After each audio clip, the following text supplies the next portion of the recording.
안녕하세요. 오늘은 학교에서 보통 잘못 배우고 있는 형용사의 복수형에 대해서 좀 알아보려고 합니다. 바로 간단한 예문부터 설명을 해드리겠습니다. He is 7 years old. He is 7 years old. 자, 그는 7살입니다. 이런 표현을 할 수 있죠.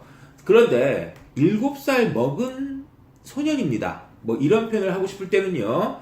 He is a 7-year-old boy. He is a 7-year-old boy. 라고 해줍니다. 자, 보면 7살이에요 라고 할 때는 그냥 7 years old라고 복수로 7 years라고 복수로 얘기해 주는데 7살 먹은 소년이에요 라고 할 때는 he is a 7-year-old boy라고 합니다. 어쩔 때는 복수를 쓰고 어쩔 때는 복수를 쓰지 않죠. 이거를 좀 구분을 잘 못하는 경우가 있는데 보통 뭐 제대로 가르치는 학교도 있지만 제가 이렇게 수업을 하다 보면 엉뚱하게 설명하시는 선생님들도 있고 또 이걸 엉뚱하게 잘못 알고 있는 학생들도 많아서 오늘 이런 시간을 갖도록 하였습니다. 보통 엉뚱하게 가르치는 선생님들은 하이픈이 있으면 중간에 하이픈이 있으면 복수를 쓰지 않아요 라고 말씀을 하시는데 말이 안 되죠. 왜냐면 글로 볼 때는 물론 하이픈이 있으니까 복수를 쓰지 않으면 된다 치지만 말할 때는 어떻게 하죠? 스피킹일 때 중간에 말하다가 하이픈이라고 말합니까? 말할 때는 하이픈을 표현할 수가 없죠. 그래서 이게 사실은 하이픈하고는 아무런 상관도 없는 개념입니다. 그런데 이 개념을 이해하지 못하시고 그냥 하이픈만 있으면 복수를 쓰지 않아요라고 가르친다던가 그렇게 알고 있는 학생들이 있어서 좀 답답한데요. 오늘은 이거를 개념을 통해서 좀 쉽게 이해하는 시간을 갖도록 하겠습니다. 우선 쉽게 우리말로 예쁜 영희라는 말이 있다고 칩시다. 자, 예쁜이라는 형용사가 영이라는 명사를 꾸며주고 있는 거예요. 수식하고 있는 거죠. 자, 이랬을 때 그 예쁜이 형용사인데 이런 경우를 바로 명사를 꾸미면 한정용법이라고 합니다.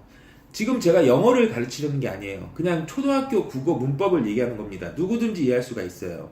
자, 다시 형용사가 명사를 바로 수식하면 한정용법이라고 합니다. 이런 문장이 있고요. 다음으로 영희는 예쁘다. 이런 말이 있다 칩시다. 그러면 이 경우는요. 예쁘다가 형용사거든요. 근데 그 문장에서 명사를 바로 수식하는 게 아니고 서술어로 쓰인 거예요. 서술어로 쓰이면 말이 되게 쉬워요. 서술용법입니다. 바로 꾸미면 한정용법. 서술어로 쓰이면 서술용법. 근데 한국말이 굉장히 어려워요. 왜냐하면 한정용법일 때는 예쁜이라고 말하고요. 서술용법일 때는 예쁘다라고 말하죠. 두 개로 나눠지는 개념입니다. 하지만 외국어들은요 보통 그렇지 않은데요. 우리랑 같은 어족인 저희 때는 우랄 알타이 어족이라고 배웠거든요. 일본어하고 우리말의 뿌리가 같죠.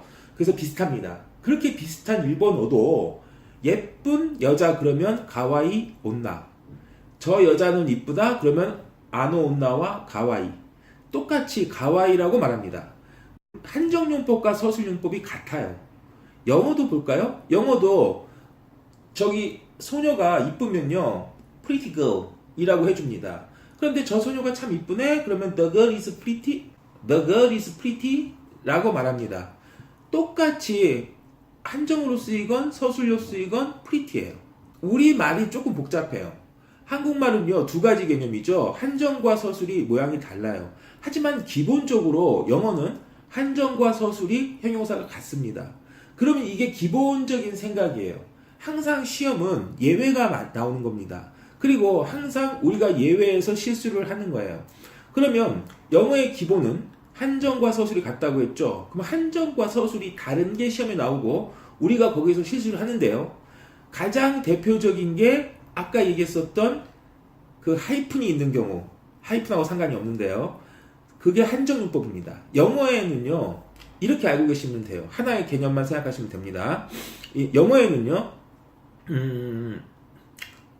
한정용법은 복수를 쓰지 않는다. 이 하나의 개념만 생각하시면 되거든요. 한정용법은 복수를 쓰지 않는다.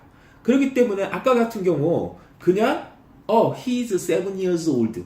그는 7살이야. 이렇게 서술용법으로 말할 때는요. 복수를 쓰지만 7살 먹은 소년 a 7-year-old boy. 하이픈은요. 서비스예요. 써도 되고 안 써도 되는 애예요.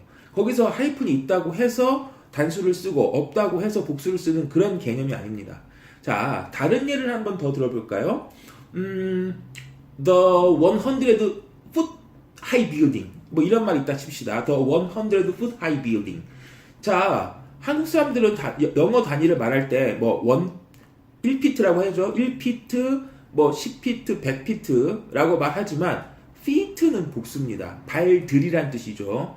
자, 거리를 나타내는 단위도 되지만 발들이라는 뜻입니다. 기본적으로. 그렇기 때문에 저 빌딩은 100피트 높이의 건물이야 라고 말하고 싶으면 The building is 100 feet high. The building is 100 feet high 가 되고요. 100피트짜리 빌딩은요.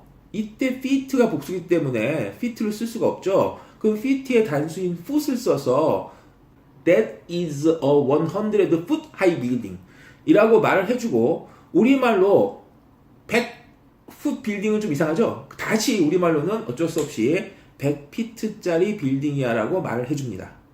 여기까지 이해하셨죠? 다시 오늘 수업을 정리하자면 형용사가 명사를 수식하는 방법은 두 가지 한정용법과 서술용법이 있는데 영어는 한정용법에 절대 복수를 쓰지 않는다 라는 개념, 이 개념만 이해하시면 절대 실수하는 일이 없을 거라고 생각합니다. 여기까지 어떤 형용사들은 왜 단수만을 써야 되는지와 그러한 개념이 우리가 지금까지 잘못 알고 있는 하이픈과는 전혀 상관이 없다는 것을 알아보았습니다. 오늘 수업은 여기까지고요. 지금까지 시청해주셔서 감사합니다.